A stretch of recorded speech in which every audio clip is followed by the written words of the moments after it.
Le deuxième jour du procès de Constant Moutamba s'est ouvert ce lundi 27 juillet à la Cour de cassation, dans un climat particulièrement tendu. Arrivé à bord d'une ambulance, le prévenu a gravi les marches du palais de la justice sans assistance apparente. Au cours de l'audience, un premier échange vif a opposé Constant Moutamba au juge dans le dossier Frivao.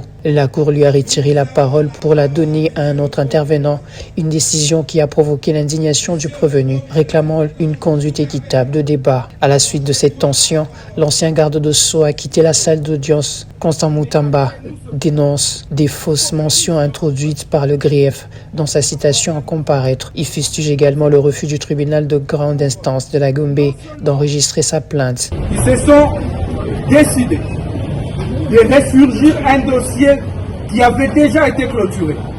Le dossier Frivao, un faux dossier.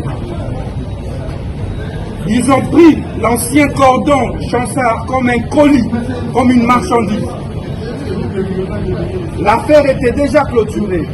Ils l'ont rappelé devant la cour d'appel, Gombe. Et ils se sont organisés pour que Moutamba sorte de son hôpital pour venir comparaître comme témoin. On arrive ici et on regarde le dossier. La citation à prévenu est une fausse citation.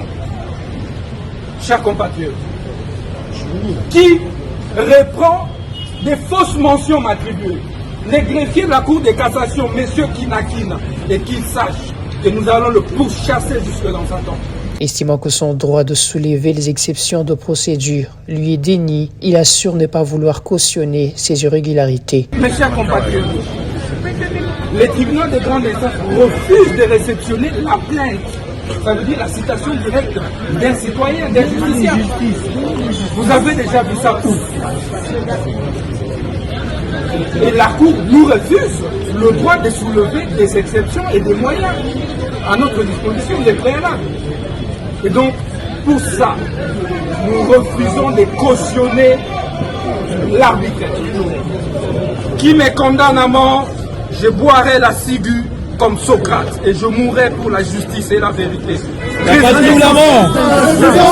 L'audience a été suspendue quelques minutes après le départ du prévenu. La Cour de cassation devra se prononcer dans le prochain jour sur la suite à donner à ce dossier qui continue d'effrayer la chronique. La parole, Monsieur le Premier Président.